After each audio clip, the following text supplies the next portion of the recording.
Adabul Islam fi Nizamil Usrah halaman 18. Bismillahirrahmanirrahim. Wa 'alaiha an turabbiyahum 'ala zuhdi.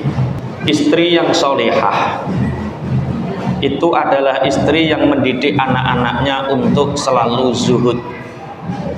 Zuhud niku napa? Zuhud itu tidak berlebihan mencintai dunia atau bahkan tidak mencintai dunia sama sekali. Jadi seorang ibu atau istri solehah itu harus mendidik anak-anaknya untuk berlatih zuhud. Zuhud niku tidak gendeng dunia, tidak mencintai dunia. Jadi kalau anaknya minta membelikan sesuatu, ajarkan bahwa yang dibeli itu sesuai kebutuhan, bukan sesuai keinginan. Wa 'alaiha an turabbiyahum 'ala zuhdi. Istri solehah, ibu yang solehah adalah ibu yang mengajarkan anak-anaknya untuk zuhud. Zuhud itu tidak mencintai dunia. Jadi nek anake nyuwun napa-napa diajari tentang kebutuhan, bukan keinginan. Minta sepeda, belikan sepeda yang sesuai kebutuhan. Tidak harus bermerek, tidak harus berharga mahal. Pakaian apapun itu, ajarkan anak-anak kita untuk tidak mencintai dunia, selalu zuhud. Watakasyufi, dan hidup sesederhana mungkin. Ini penting, karena ketika ibu terutama itu hidup berlebihan. Berlebihan itu baju ya harus yang paling mahal, kendaraan ya harus yang paling branded, apalagi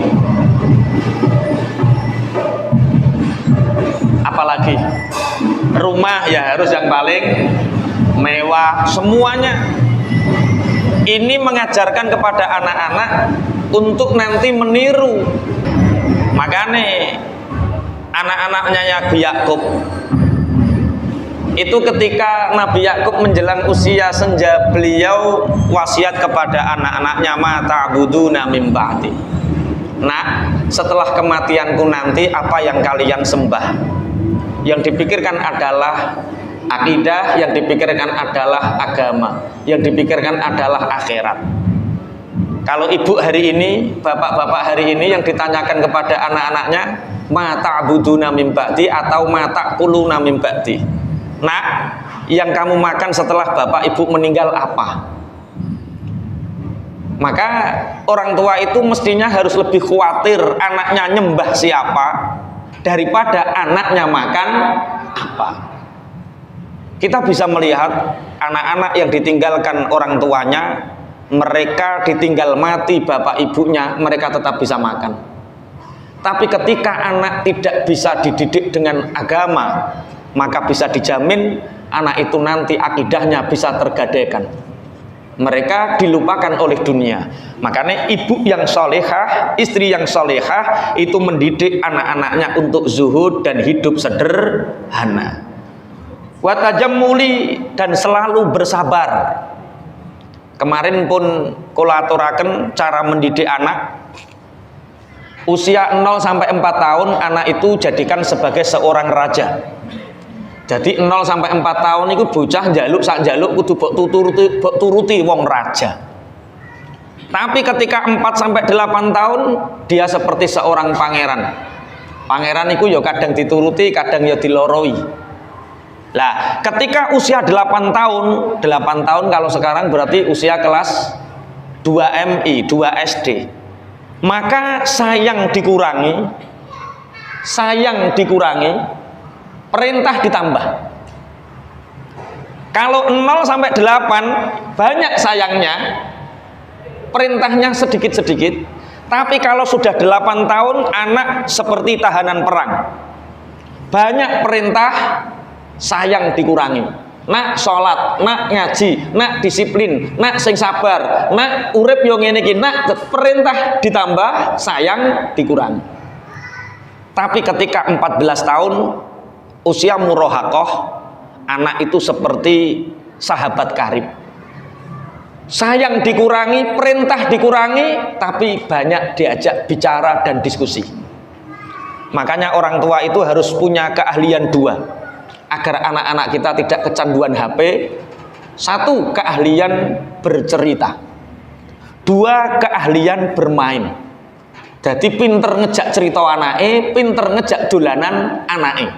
Kok sampean gak duwe keahlian iki bapak-bapake, dijamin anake sampean seneng dolanan HP tinimbang dekat karo wong tuane. Ajarkan anak untuk zuhud, hidup sederhana dan sabar dalam menghadapi hidup. Makanya kemarin sebelum alenia ini dibahas, anak itu kalau ingin sesuatu jangan langsung dituruti, tapi ditahan sampai keinginannya itu sampai berkurang jauh. Setelah keinginannya berkurang jauh, wis ora ngoyo kepingin, baru dibelikan. Agar apa? Agar anak terbiasa. Ketika dia ingin sesuatu dan tidak mendapat, dia tidak mudah putus asa, dia tidak mudah kecewa, dia tidak mudah berontak.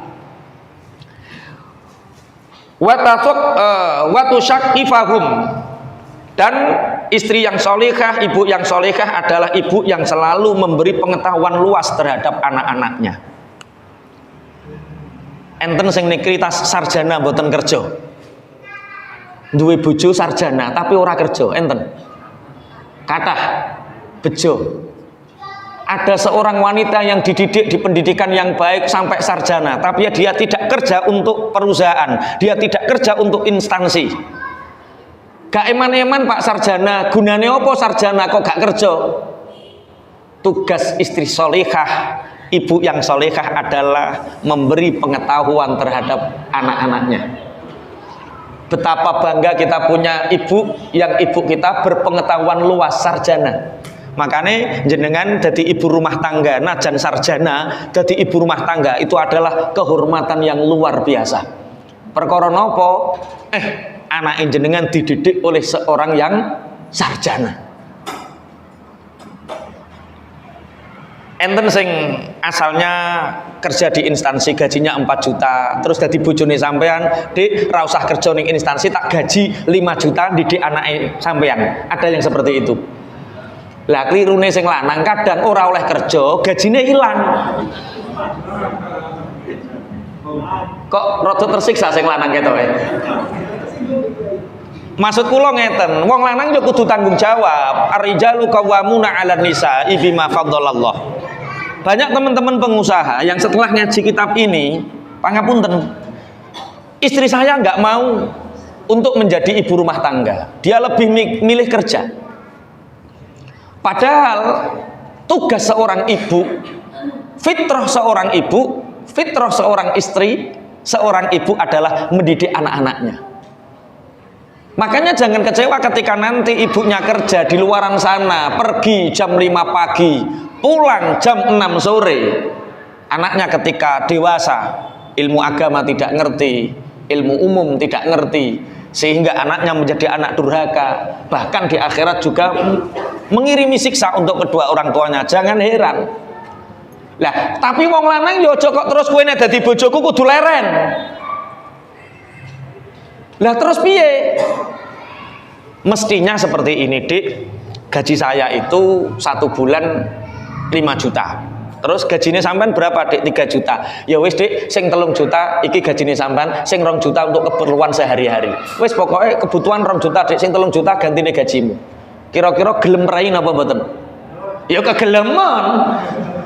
Wong lanang sak penake, bojone dikongkon prai, gajine ora diganti, ya bener nek moh, Pak. Makanya beruntung sekali seorang anak yang dididik oleh ibu yang sarjana, beruntung sekali seorang suami yang punya istri sarjana dan ilmunya untuk menambah pengetahuan untuk anak-anaknya. Karena istri yang sholihah adalah istri yang mendidik anaknya untuk zuhud, bersabar, hidup sederhana dan berpengetahuan luas. Wa tu'allimahumul iman. Dan istri yang solehah adalah istri yang selalu mengajarkan dasar-dasar keimanan kepada anak-anaknya.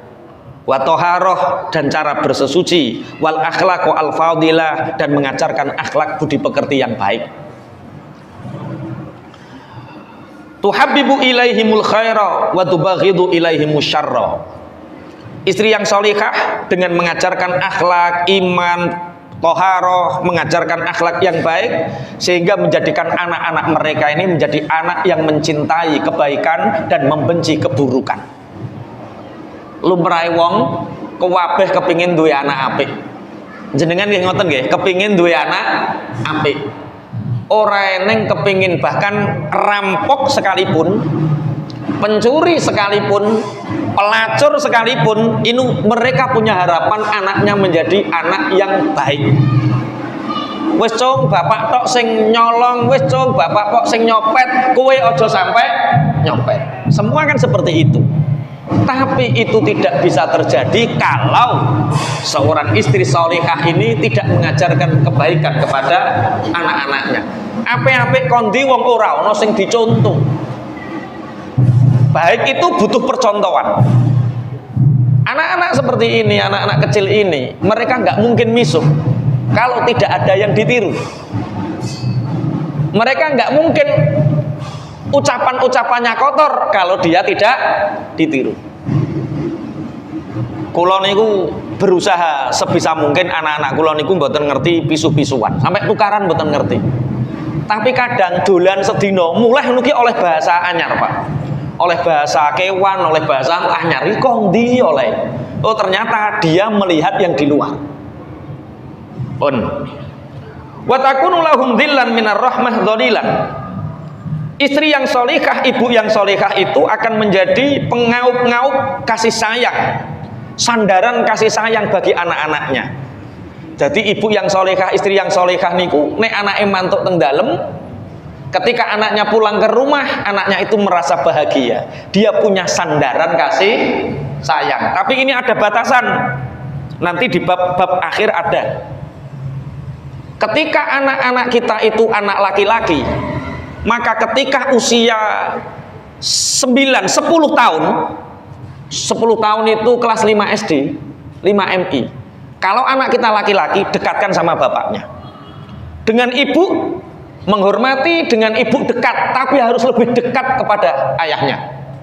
Dia harus lebih sering diajak keluar ayahnya. Kalau sudah kelas 5 MI atau kelas 5 SD. Kenapa seperti itu? Biar anak laki-laki dia bisa mencontoh bapaknya yang laki-laki. Oh, bapakku pekerjaannya iki, oh bapakku cara ngomongnya seperti ini, oh bapakku bergaulannya seperti ini. Ojo sampai wis kelas 5 SD, kelas 5 SD, 1 SMP masih sama uminya terus, masih sama ibunya terus. Ini yang mengakibatkan ketika dia mondok dibully, cengeng. Ketika sekolah SMP sanawiyah dia dijadikan ejek-ejekan karena apa? Wis kelas 5 SD masih dekat sama ibunya. Ada yang anaknya kelas 5 SD lanang tapi masih dekat sama ibunya, disapeh. Kok teko omah disapeh. Ne, kowe lanang le. Ayo melu metu bapak neng ndi ngopi. Ya ben ngerti warung kopi.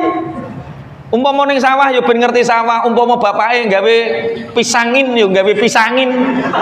Umpama bapake ning apotek ya ngerti apoteke, biar dia tahu aktivitas ayahnya. Karena laki-laki harus mencontoh ayah. Kalau anak laki-laki kelas 5 SD lebih dekat kepada uminya, lebih dekat kepada ibunya, pola pikir, cara pandang seperti ibunya, dan ini bahaya. Nek nurun ibu ngremengan, cengeng, kudu ngene, kudu ngono. Akhirnya ketika dia di luar nanti dia tidak siap sebagai seorang laki-laki. Mane tolong sing wis kelas 5 SD, kelas 5 SD kok ndang disapeh, wis cung aja ngemi ibumu wae, ayo melok bapak. Ini bahaya. Nggih pun. Fajazauha indallahi idza fa'alat dzalika hasanun jamilun wa thawabuha kabirun. Kalau ada istri solihah yang mendidik anaknya untuk zuhud, mendidik anaknya untuk hidup sederhana, mendidik anaknya untuk bersabar, mendidik anaknya dengan pengetahuan yang luas, mengajarkan keimanan, cara beribadah, akhlak yang baik, mencintai kebaikan, meninggalkan keburukan, menjadi sandaran kasih sayang kepada anak-anaknya, maka Allah akan membalas wanita itu, istri solehah itu, dengan pahala yang besar, dengan kebaikan yang melimpah. Allahumma amin. Makanya sing sarjana jadi ibu rumah tangga bahagialah, karena gaji yang terbesar itu pastinya dari Allah, pahala yang terbesar pastinya dari Allah. Qala Allah Ta'ala wattaqu yauman turja'una fihi ilallah. Takutlah kalian terhadap sisa Allah. Nanti Allah menyiksa di hari di mana kalian semua dikembalikan kepada Allah. Siapa mereka? Yaitu orang-orang yang tidak bisa mendidik anaknya dengan baik. Summa tuwaffa kullu nafsin ma kasabat wa hum la yuzlamun. Sesungguhnya setiap nyawa itu pasti dibalas dengan apa yang mereka kerjakan, dan mereka sebenarnya tidak dizalimi. Shadaqallahul azim. Pun ini tentang istri solikah dan anak. Sekarang bagaimana perilaku wanita solikah itu? Wa min husni isyratil mar'ati li zauji alla tashkuwa zaujuha alla tashkuwa zaujaha au tadzakkura ma tata'allamu minhu au tata'adza bihi fil majalisi bainan nisa. Termasuk cara bergaul wanita yang solihah, yaitu dia tidak menceritakan keluh kesahnya terhadap keburukan suaminya, atau sesuatu yang buruk yang dia diterima dari suaminya diceritakan di majelis-majelis, di tempat perkumpulan para wanita. Wong wedok sing solikah iku wong wedok sing ora madul, yang tidak mencurhatkan keburukan suami. Contoh, ono wong wedok papat, siji loro telu papat. Yang satu menceritakan, suamiku alhamdulillah setiap jam 3:30 pagi tahajud. Alhamdulillah suamiku setiap jam 3:30 pagi sudah bersih-bersih rumah, sudah nyuci piring, sudah menanak nasi. Sedangkan bojone sampean jam 3:30 ijek turu. Bojone sampean jam 3:30 ora gelem isah. Bojone sampean jam 3:30 ijek kebluk. Sampean tidak boleh menceritakan, sebagai seorang istri menceritakan kepada teman-temannya, mbah, aku piye ya bojoku ki tangine ya jam 4:30 lagi tangi, kon jamaah angele ora kaprah. Ya terus, lah ya ngono ki diapakno penake. Seperti itu tidak boleh, Bu. Yang boleh bagaimana? Yang boleh itu satu, memasrahkan suami kepada Allah. Setiap Anda sholat, ya Allah beri hidayah kepada suamiku. Kemudian sampai teblek, Pak jamaah subuh Pak, wong lanang kok kebluk ini Pak, tangi Pak, kok masih tidak nurut. Ada tahapan-tahapannya. Pertama, didoakan. Kedua, dibangunkan. Dibangunkan tidak mempan. Maka setiap suami Anda tidur, sampai harus berdoa di pinggir suami. Kalau ayat yang dibaca biasanya innahu min Sulaiman wa innahu bismillahirrahmanirrahim alla ta'lu alayya wa'tuni muslimin. Kalau tidak baca ayat itu enggak apa-apa, tapi doakan, Bapak, yang paling membahagiakan aku adalah ketika Bapak jamaah sholat subuh. Bapak, cintaku tidak akan pernah berkurang Bapak terhadap Bapak, tapi tolong Pak, ya kudu sing ngene. Semua keinginanmu catat dan doakan, nek perlu sebulno ning bathuke wayah turu, aja sampai tangi. Tapi kok nek tangi srengen kocae. Kenapa Bapak Ibu? Sebenarnya ruh itu bangun. Ruh tidak pernah tidur. Kita sering mengharapkan anak kita, suami kita untuk baik, yang disentuh hanya fisik. Kita melupakan ruh, padahal fisik ini digerakkan oleh ruh. Sak nakal-nakale anake sampeyan, nek rohnya mbok sentuh, pasti suatu saat sadar. Misal anake sampeyan mulai dalu jam 3 lagi mulai, jam 3 lagi mulai, gak apa-apa, engko nek wis turu sebul, nak, kowe tetep anakku sak lawase nak. Ibu ra ngarah ngakoni kowe anake wong liya, kowe tetep anakku nak.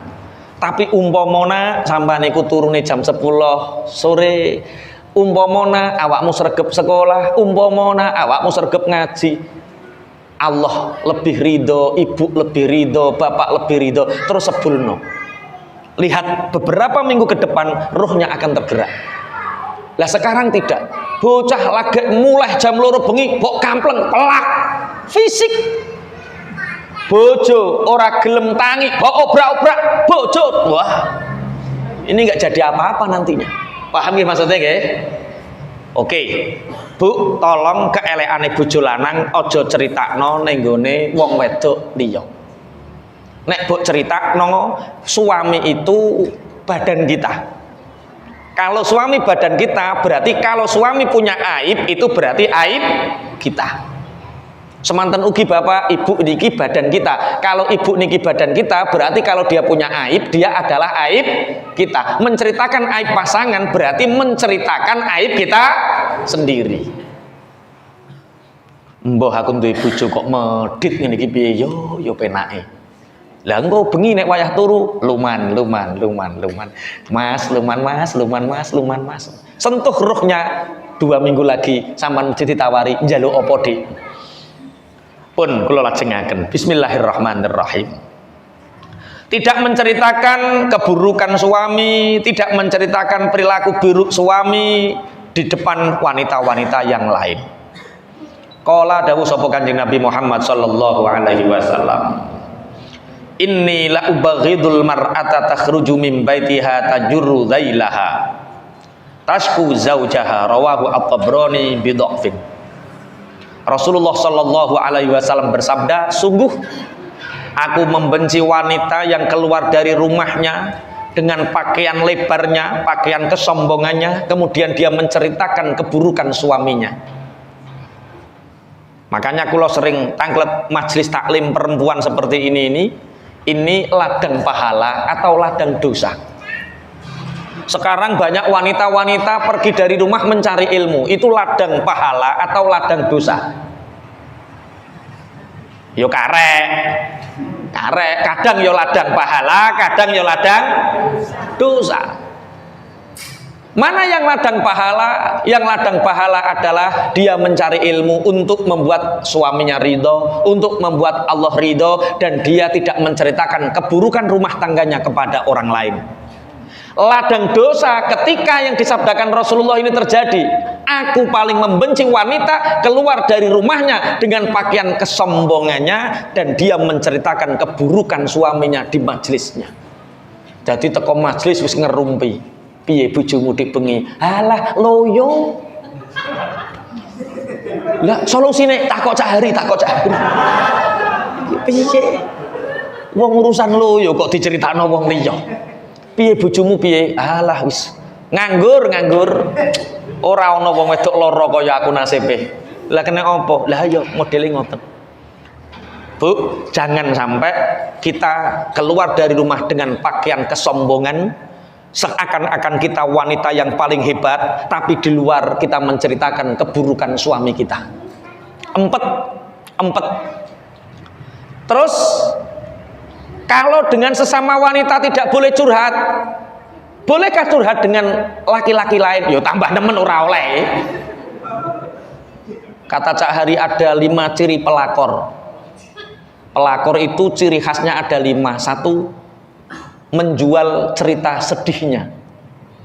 Jadi hati-hati kalau Anda di WA sama perempuan yang menjual cerita sedihnya. Hati-hati, itu tanda 1 pelakor. Saya itu seperti ini, suami saya, hati-hati, itu pelakor, menjual cerita sedih. Kedua, apa Cak? Aku lali cabuk kandhani Cak. Menjual cerita sedihnya, kemudian kita hanyut dan akhirnya simpati. Hati-hati kalau ada orang menjual cerita sedih dan kita simpati, itu tanda daripada pelakor. Yang 3, 4, 5 masih di Cak Hari, belum setoran sama saya. Pun intinya jangan menceritakan keburukan suami terhadap orang lain. Wa mimma yusaidu ala husnil isyrati an tuti'ahu fi kulli ma ya'muru bihi ma lam yakun maksiatan lillahi ta'ala. Termasuk hal yang membantu menjadi wanita yang sholihah, yaitu wanita yang taat kepada suaminya di setiap apapun yang diperintahkan, selama perintah itu tidak maksiat. Jadi wong wedok diperintah sing lanang, selama itu tadi maksiat berangkat, selama itu tidak maksiat berangkat. Dulu ada seorang sahabat namanya Hanzalah, pernah mendengar Hanzalah? Sahabat yang bernama Hanzalah punya istri sahabiyah namanya Jamilah. Jadi Hanzalah dan Jamilah ini suami istri. Suatu saat beliau minta izin sama Rasulullah, ya Rasulullah, aku terlibat dalam beberapa peperangan dan dalam latihan perang. Aku mohon izin padamu ya Rasulullah, untuk sore ini aku akan menikah dan mohon izin semalam untuk tidur di rumah. Rasulullah karena tahu Hanzalah ini saatnya menikah, nggak apa-apa Hanzalah libur dulu. Pulanglah, Hanzalah pulang menikah dengan Jamilah sore hari. Sore hari dia malam pertama sama Jamilah. Setelah malam pertama, sebelum subuh itu sudah ada panggilan jihad fi sabilillah, wa man yujahid fi sabilillah, wa man yujahid fi sabilillah. Siapa yang berjuang di jalannya Allah? Siapa yang berjuang di jalannya Allah? Jamilah mengatakan, Mas, ya dek, engkau lebih memilih mana antara aku dengan jihadmu, antara aku dengan ridho Allah? Hanzalah balik bertanya, kalau menurutmu dek, malam ini atau hari ini, apakah aku harus menemanimu karena kita masih pengantin baru, atau saya berangkat perang? Apa kata Jamilah? Mas, aku menikah denganmu tidak lain hanya karena Allah. Maka kalau ada panggilan jihad dari Rasulullah, maka berjihadlah dari Rasulullah, itu lebih aku ridhoi daripada engkau menemaniku tidur. Cara sampeyan malam pertama ono panggilan jihad, iku bojomu ngongkon mangkat apa malam pertama? Pagi tadi ijab kabul, malam nanti malam Selasa ngaji. Kira-kira diizinkan ngaji atau malam pertama? Padahal ngaji kurang perang. Iya, padahal iso malam pertama setelah ngaji. Ini Hanzalah perang, saat itu perang Uhud. Perang Uhud. Ya kalau begitu dek, setelah malam ini aku akan berangkat. Jadi ijab kabulnya siang, dia sempat menemani malam-malam yang indah bersama Jamilah sampai menjelang fajar. Sebelum fajar dia berangkat ikut perang Uhud. Ternyata di dalam perang Uhud itu orang Islam saat itu kalah. Dalam kekalahan perang Uhud ini menyebabkan Hanzalah terbunuh di perang Uhud. Beberapa anak panah masuk menusuk tubuhnya, beberapa tombak, bekas luka banyak sekali. Ketika itu Rasulullah Shallallahu Alaihi Wasallam cari semua yang syahid di perang Uhud ini, cari yang paling syahid. Siapa yang syahid ini di antara perang Uhud? Dicari orang-orang muslimin, dicari orang-orang mukminin. Ternyata ada satu keajaiban. Hanzalah ini penuh busur, tapi nggak ada darah yang menetes. Badannya bersih, penuh dengan air. Jadi koyo beradus. Padahal perang Uhud kita tahu di sana padang pasir. Lumrahe wong meninggal mesti gabul awu. Tapi Hanzalah walaupun penuh luka, tapi lukanya bersih, kering, dan badannya penuh dengan air. Apa kata Rasulullah? Rasulullah ketika melihat Hanzalah, Rasulullah walaupun sedih tersenyum. Ditanya oleh para sahabat, ya Rasulullah, kenapa engkau memandang jasad Hanzalah engkau tersenyum?